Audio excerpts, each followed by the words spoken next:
ভালুকপং থেকে সকলকে জানাই শুভ সকাল। আজ 22শে এপ্রিল 2025। সকালের এই অপূর্ব মনোরম প্রাকৃতিক দৃশ্য দেখার এবং দেখানোর লোভ সামলাতে না পেরে এখন আমি দাঁড়িয়ে আছি আমাদের রুমের লাগোয়া ব্যালকনিতে। ওই দূরে দেখুন কামেং নদী বয়ে যাচ্ছে। গতকাল রাত্রে আমরা কাজিরাঙ্গা থেকে ভালুকপং এসেছি রাত্রিবেলা। তার বিস্তারিত ভিডিও আগের পর্বে দেওয়া আছে। এখান থেকে আমরা যাব দিরাং। যদিও 130 কিলোমিটার পথ, 4 ঘন্টা লাগবে পৌঁছোতে, কিন্তু পথে অনেক কিছু দেখার আছে। তাই পৌঁছোতে বিকেল হয়ে যাবে। চটপট ব্রেকফাস্ট সেরে বেরিয়ে পড়তে হবে।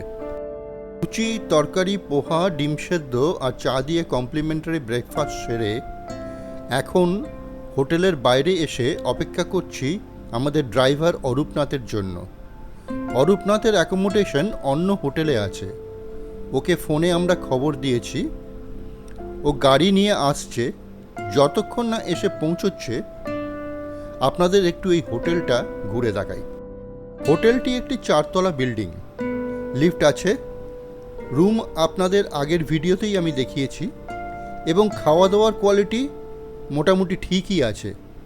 কিন্তু সবথেকে বড় জিনিস হচ্ছে এটার প্রাকৃতিক সৌন্দর্য। যে প্রকৃতির সৌন্দর্যের মধ্যে এই হোটেলটির অবস্থান, সেটা সত্যিই অতুলনীয়। তবে আর অপেক্ষা করা যাবে না, অরূপনাথ এসে গেছে। চলুন তাহলে বেরিয়ে পড়া যাক। সুপ্রভাত। আমরা এখন ভালুকপং থেকে দিরাংয়ের উদ্দেশ্যে রওনা দিয়েছি। প্রথমে আমরা এখন দেখব টিপ্পি অর্কিড স্যাংচুয়ারি। গন্তব্যস্থলে পৌঁছনো এবং তা দেখার তাগিদ তো আছেই, কিন্তু পৌঁছনোর যে রাস্তা, সেই রাস্তাটা উপেক্ষা করার নয়। এই অপূর্ব মনোরম প্রাকৃতিক সৌন্দর্য, এই প্রকৃতির এই বিভিন্ন রূপ পাহাড়ে না আসলে আর পাওয়া যায় না। সেই জন্যই আমরা বোধহয় বারে বারে পাহাড়ে ফিরে আসি বিভিন্ন ঋতুতে, তার এই সৌন্দর্যটাকে উপভোগ করার জন্য। চলার পথে কিছু তথ্য আপনাদের সাথে শেয়ার করি। গতকাল আমি অরুণাচল প্রবেশ করেছি ভালুকপং দিয়ে, ইনার লাইন পারমিট দেখিয়ে। এই আইএলপি কিভাবে নেওয়া যাবে তার যাবতীয় তথ্য আমি আগের ভিডিওতে শেয়ার করেছি। যদি এখনও না দেখে থাকেন তো প্লিজ দেখে নেবেন। কথা বলতে বলতে পৌঁছে গেছি টিপ্পি অর্কিড রিসার্চ সেন্টার। চলুন ভেতরটা ঘুরে দেখা যাক।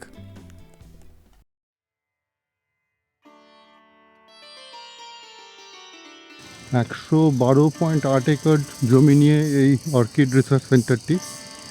এখানে প্রায় 450 প্রজাতির অর্কিড আছে, যার মধ্যে 315 প্রজাতির অর্কিড বহিরাগত অর্কিড, এবং টোটাল অর্কিড এর সংখ্যা 50,600 মতো।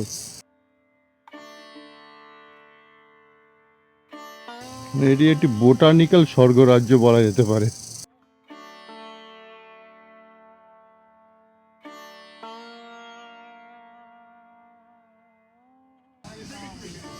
Ornamental orchid house. এখানে অরুণাচল প্রদেশের বিভিন্ন প্রান্তের জঙ্গল থেকে উদ্ধার করা অর্কিডের কাণ্ড, শিকড় বা পাতার মতো উদ্ভিজ অংশ এনে নতুন উদ্ভিদের উৎপত্তি করা হয়েছে।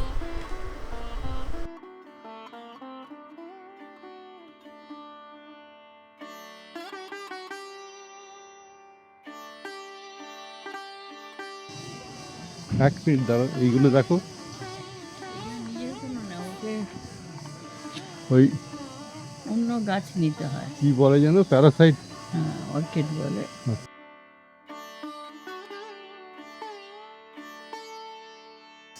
এই গাছটাকে দেখো, কত রকমের অর্কিড একটা গাছের মধ্যে। ঝাউ গাছের মধ্যে একটা দেখতে আছে না, পাতা দেখো, একটা গাছে কত রকমের অর্কিড, অনেক ধরনের। গাছটা কি বোঝা যাচ্ছে। এখন আমরা প্রবেশ করতে চলেছি টেম্পল অফ অর্কিডসে। লেখা আছে be humble, bow and enter. সত্যিই তাই, ভেতরটা মন্দিরের মতন। মন্দিরে ঢুকলে যেমন আমাদের নতজানু হতে হয়, ঠিক সেই রকম অপূর্ব সুন্দরভাবে সাজানো এই জায়গাটা। এই অর্কিড গ্লাস হাউসটি উদ্বোধন করেছিলেন শ্রী বি কে নেহেরু 1972 সালে। এখানে প্রায় 1000 খানেক এক্সোটিক অর্কিডস ডিসপ্লে করা আছে পটস এবং বাস্কেটে।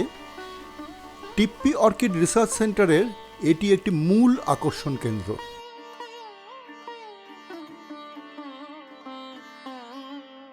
এটি একটি অর্কিড জঙ্গল।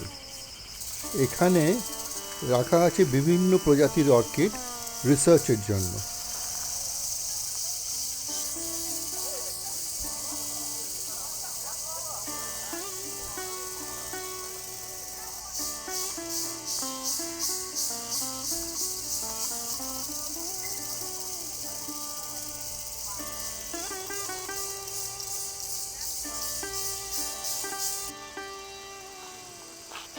অর্কিড জঙ্গল থেকে বেরিয়ে এখন আমরা এসে দাঁড়িয়েছি কামেং নদীর তীরে।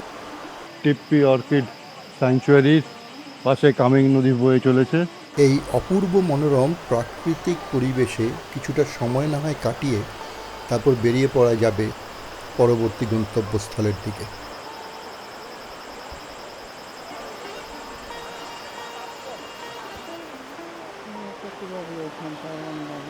ফেরার পথে পিচার প্ল্যান্টের বোর্ড দেখে দাঁড়িয়ে পড়লাম দেখার জন্য।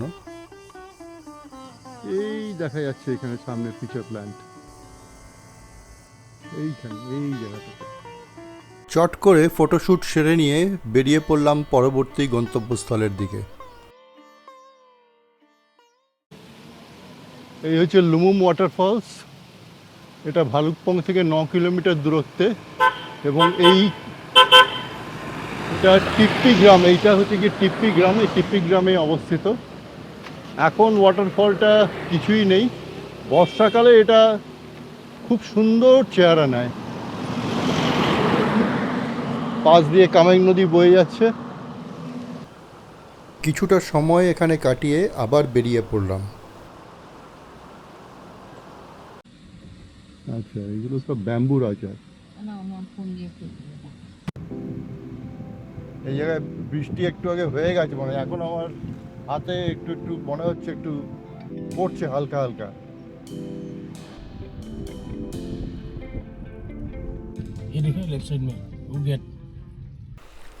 এই হলো সেসা অর্কিড অভয়ারণ্য, যা পশ্চিম কামেং জেলার ভালুকপং বন বিভাগে অবস্থিত। অভয়ারণ্যটি 100 বর্গ কিলোমিটার একটি সংরক্ষিত এলাকা। এটি অর্কিড সংরক্ষণ এবং বংশবিস্তারের জন্য একটি গুরুত্বপূর্ণ ক্ষেত্র। এই অভয়ারণ্যে গভীর গিরিখাদ, উঁচু শৃঙ্গ এবং রুক্ষ ভূখণ্ড রয়েছে, যা প্রকৃতিপ্রেমী এবং অ্যাডভেঞ্চার পর্যটকদের জন্য ফলপ্রসূ অভিজ্ঞতা প্রদান করে।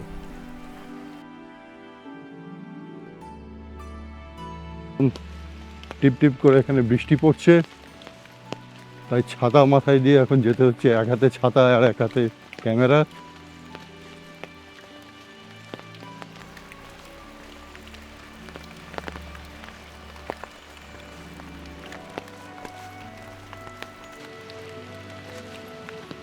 কিন্তু রাস্তা যে কোথা দিয়ে সেটাই বোঝা যাচ্ছে না। এই বিভিন্ন রকমের অর্কিড। আমি চারিদিকে দৃশ্যটা একটু দেখাচ্ছি আপনাদের।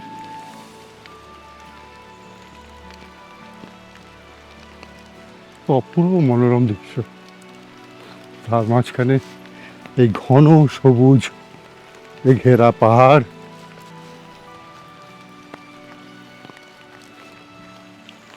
রাস্তা এরকমই, বৃষ্টি পড়ে খুব স্লিপারি হয়ে গেছে, চারিদিকে গাছের পাতা পড়ে আছে। বেলা হয়ে গেছে এবং অনেকটা পথ পাড়ি দিতে হবে এবং রাস্তায় আরও অনেক কিছু দেখার আছে, তাই সময় ব্যয় না করে ফিরে চললাম গাড়ির দিকে।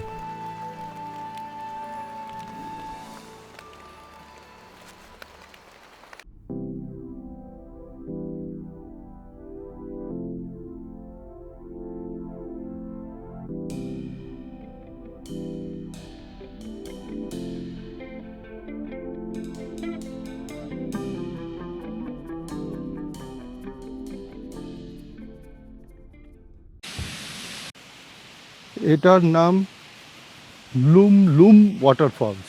আগেরটা দেখেছিলাম আমরা লুমুম ওয়াটারফলস, আর এটা হচ্ছে লুম লুম ওয়াটারফলস।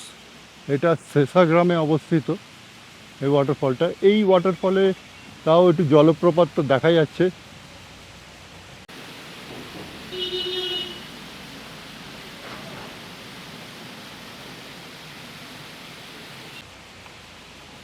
আর তার সাথে এই চারিদিকে যে নৈসর্গিক দৃশ্য সেটা আপনারা দেখুন শুধু, কি অপূর্ব দেখতে লাগছে জায়গাটা। অরুণাচল প্রদেশ যে সত্যি, কিন্তু তার মধ্যে এই যে লোকে সব নোংরামি করে রেখে দিয়েছে, এই জিনিসগুলো, এই ব্যাপারটা শুধরাবে না লোকে। কে এই যে এত সুন্দর জায়গাটাকে জায়গাটাকে- এত কাছড়া করেছে, দেখলে মাথা গরম হয়ে যায়। আচ্ছা, এই লুমলুম ওয়াটারফলসটার আরেকটা নাম হচ্ছে গিয়ে সেসা ওয়াটারফল।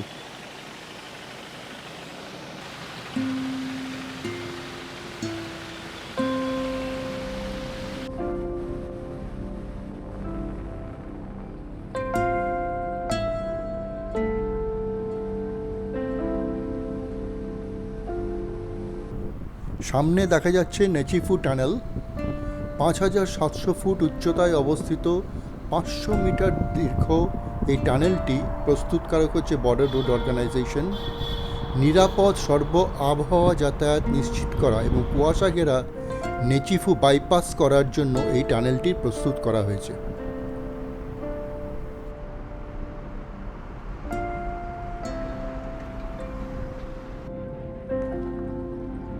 উফ, কি অপূর্ব এই প্রাকৃতিক দৃশ্য! চারিদিকটা তাকিয়ে দেখুন। ভোরের আলোয় আলোকিত পর্বতমালার দেশের এই বৈচিত্র্যময় প্রাকৃতিক দৃশ্য, এর কুয়াশাচ্ছন্ন সবুজ পাহাড় সত্যি মনকে ছুঁয়ে যাচ্ছে।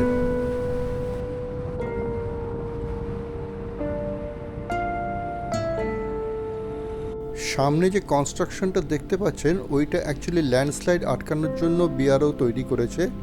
এখানকার রকসগুলো একটু ভঙ্গুর প্রকৃতির রক। দেখবেন মাঝখানে বিন্দু বিন্দু সাদা রঙের দেখা যাচ্ছে, ওইগুলো অ্যাকচুয়ালি সব মেটালিক রডস। ওইভাবে এখানকার ল্যান্ডটাকে আটকানোর জন্য বিআরও এই কনস্ট্রাকশনটা করেছে। এই দেখুন, এখানে দেখা যাচ্ছে এখানকার রকের প্রকৃতিটা। এই দিকের কনস্ট্রাকশন এখনো হয়নি, কাজ চলছে।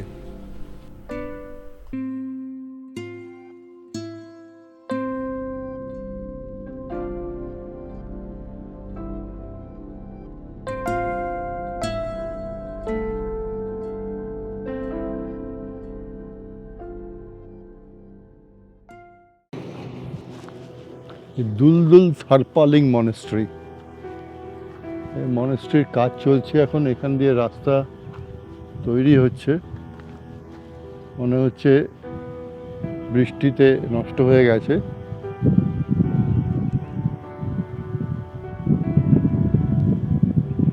এখান থেকেই দেখাচ্ছি মনেস্ট্রিটা, এবং এর চারিপাশের প্রাকৃতিক দৃশ্যটাও একটু দেখুন আপনারা।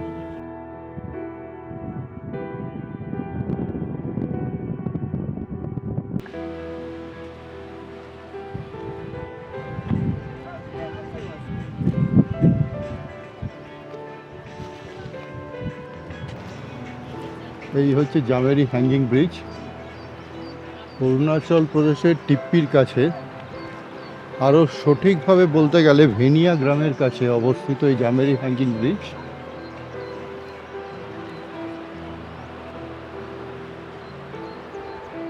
এই ব্রিজটির একটি বিশেষত্ব হচ্ছে, এই ব্রিজটি এখানকার যে গ্রামগুলো আছে তার মধ্যে একটা সংযোগ সেতু। এটা ব্রিজটি যে নদীর ওপর অবস্থিত সেটা হচ্ছে কামেং নদী, বয়ে যাচ্ছে নিচ দিয়ে, দেখতে পাচ্ছেন।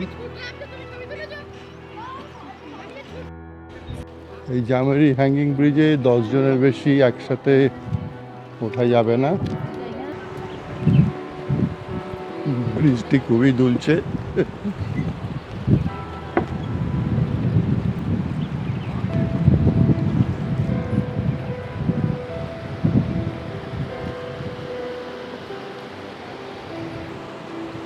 কামেং নদী বয়ে চলেছে না, ব্রিজ প্রচুর দূর। ব্রিজ প্রচুর দুলছে।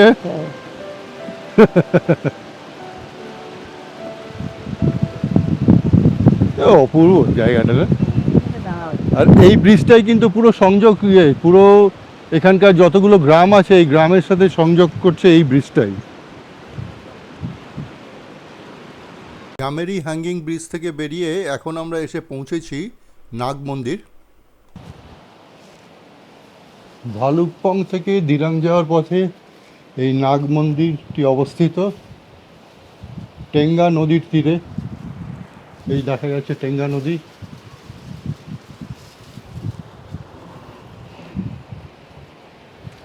নাগ পঞ্চমীর দিন এখানে বিরাট বড় মেলা বসে। বিশ্বাস করা হয় যে এই নাগ মন্দিরটি নির্মাণের পরে এখানকার এলাকায় শান্তি ফিরে এসেছে। চলুন ভেতরে যাই, গিয়ে দেখি। এই মন্দিরটির স্থাপনার কিছু ইতিহাস আছে।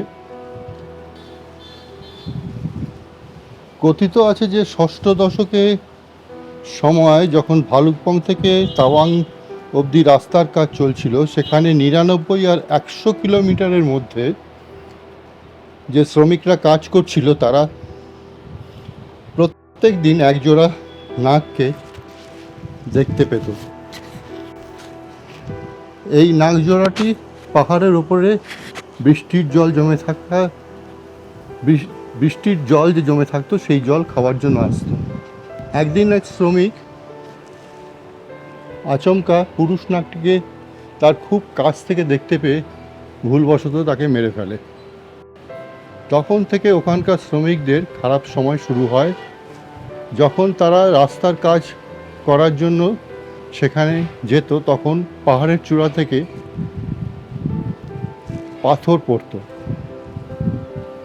এর ফলে ওখানকার রাস্তার কাজ প্রায় বন্ধ হয়ে যায়।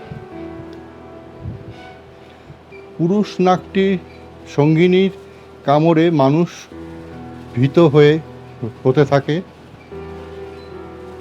তার রাগ প্রশমিত করার জন্য এই নাগ মন্দিরটি স্থাপনা করা হয়।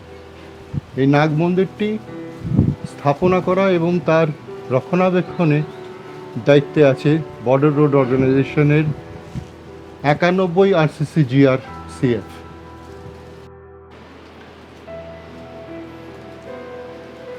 এইখানেই হচ্ছে গিয়ে গণেশের মহিমা। শ্রী গণেশ।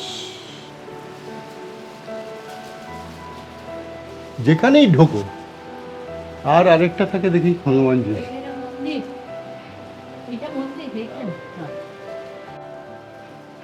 ও আমরা কি এই দিক দিয়ে ঢুকলাম? ওইটাও ঢোকা উচিত ছিল ওই সাইডটা দিয়ে। एंट्रेंस की यहाँ से यहाँ से होता है ना, हम लोग उस साइड से चले आए। अच्छा कितना चिल्लाया सुबह से, तो बोलते बोलते थक गया।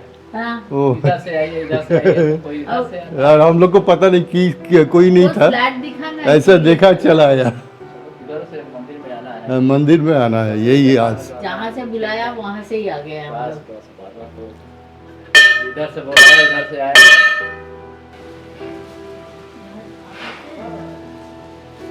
चलिए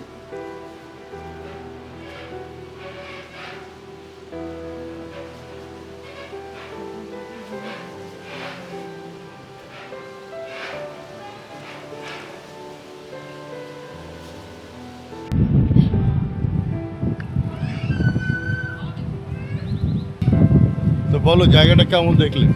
এটা ভালো, কিন্তু আমার মনে হচ্ছে ওই রাস্তাটা বেশি স্টিফ আর কি, নামার কোন রাস্তাটা? নামছি আমরা, এটা অনেক ফ্ল্যাট টাইপের। আচ্ছা, আর পরিবেশটা, চারিদিকের পরিবেশটা শুধু বলো, শুধু সুন্দর, ভাষায় বলা যাবে না। চুপ করে বসে উপভোগ করতে হবে, বলো। নাগ মন্দির থেকে বেরিয়ে এখন আমরা এসে পৌঁছেছি বল অফ ফায়ার মিউজিয়ামে। এটাই আজকে আমাদের লাস্ট স্পট, কিন্তু দুর্ভাগ্যবশত আজকে এটা বন্ধ আছে। বল অফ ফায়ার মিউজিয়াম অরুণাচল প্রদেশের তেঙ্গা ভ্যালিতে অবস্থিত।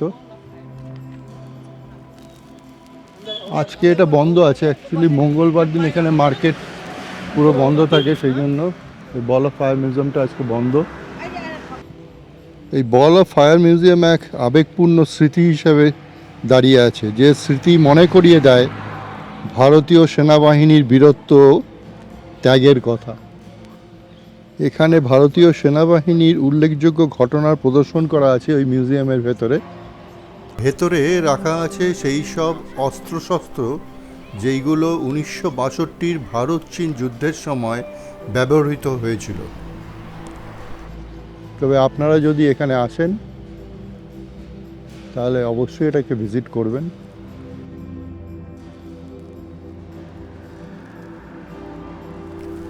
সামনে দেখুন, এখানে একটা মডেল রাখা আছে ব্যাটল অফ যশবন্তগড়ের। 1962 সালে ভারত চীন যুদ্ধে যেখানে রাইফেলম্যান যশবন্ত সিং রাওয়াত এগিয়ে গেছেন চীনা সৈনিকদের কাছ থেকে চাইনিজ মেশিন গানটা ছিনিয়ে নেওয়ার জন্য।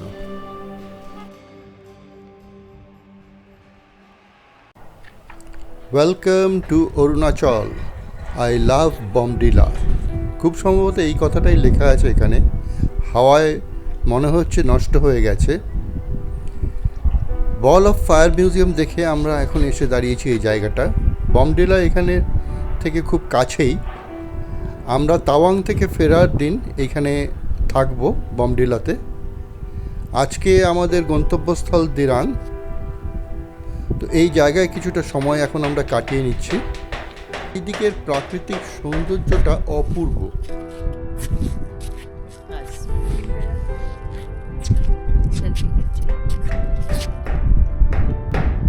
বলো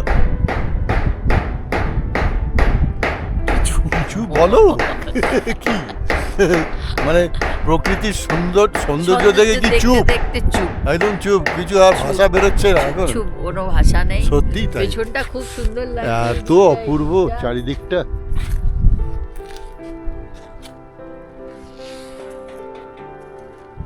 এইটা হচ্ছে বমডিলা, সামনে বমডিলা।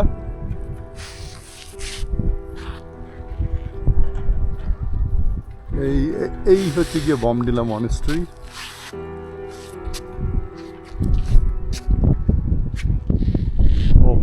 আবার শুরু হলো আমাদের পথ চলা। দিরাং এখান থেকে প্রায় 30-32 কিলোমিটার মতো।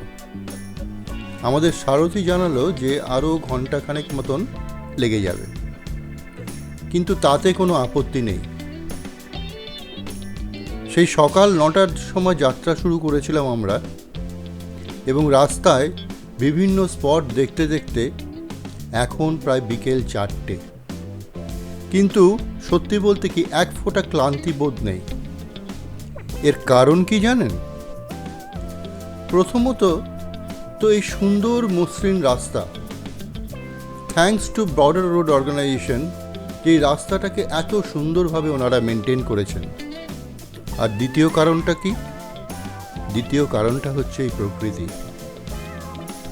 বাইরেরটা দেখুন তাকিয়ে, প্রকৃতির এই অপরূপ মাধুর্য, ক্ষণে ক্ষণে তার এই রূপ পরিবর্তন, এতেই মন মজে আছে। সেই জন্যই পাহাড় বুঝি আমাদের এত ভালো লাগে, বারবার টানে, সে ভারতবর্ষের যেখানেই হোক না কেন।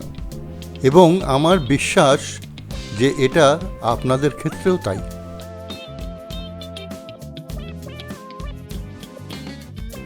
রাস্তার দৃশ্য দেখতে দেখতে কিভাবে যেন সময়টা পেরিয়ে গেল। ওই দেখা যাচ্ছে সামনে দিরাং শহর। আমরা এখন দিরাংয়ে প্রবেশ করলাম।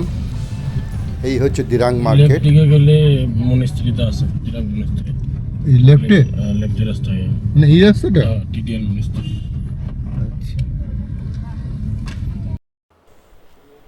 এই হলো দিরাংয়ে আমাদের দুদিনের আস্তানা রিগেল হোটেল।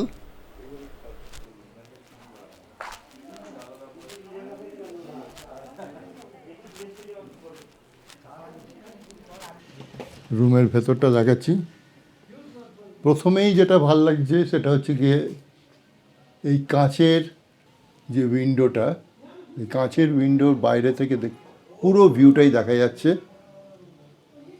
এখানে সব থেকে ভালো হচ্ছে হোটেলের আতিথেয়তা। হ্যাঁ সেটা আসবার সেটা সঙ্গে সঙ্গেই যেভাবে ওয়েলকাম করলো, এখনো পর্যন্ত কোনো হোটেলে এত ওয়েলকাম কিন্তু আমরা পাইনি। ঠিক এই হচ্ছে এখানে এখানে অ্যাকচুয়ালি দেওয়া ছিল দুটো সোফা, এই টেবিল, এই হচ্ছে ড্রেসিং টেবিল। আর আমরা রিকোয়েস্ট করেছিলাম যে আরেকটা টেবিল দেওয়ার জন্য, তো সেই টেবিলটা আমাদেরকে দিয়ে দিয়েছে। এই হচ্ছে বাথরুম, সবই আছে, ওয়েস্টার্ন কমোড, গিজার, এখানে শাওয়ার, বালতি, মগ, বেসিন, আয়না, সুন্দর নিট অ্যান্ড ক্লিন। এখানে টিভিও আছে। আর এই বাইরের দৃশ্য এইখানেই দাঁড়িয়ে দাঁড়িয়ে সময় কেটে যাবে, এত সুন্দর। এই মুহূর্তে আমি দাঁড়িয়ে আছি হোটেলের বাইরে রাস্তায়। সেখান থেকে চারিপাশের পরিবেশটা দেখা এবং দেখানোর লোভ আমি সামলাতে পারলাম না। আপনারা বাইরের এই পরিবেশটা দেখুন, ততক্ষণ আমি আমার সেই চিরপরিচিত অনুরোধটা সেরে নিই। আজকের এই উপস্থাপনাটা যদি আপনাদের ভালো লেগে থাকে তো প্লিজ লাইক ও শেয়ার করে দেবেন, এবং এখনও যদি সাবস্ক্রাইব না করে থাকেন তো প্লিজ করে দেবেন। তাতে উৎসাহ পাবো আরও নতুন নতুন ভিডিও তৈরি করার, এবং অবশ্যই অপেক্ষায় থাকবো আপনাদের কমেন্টসের জন্য।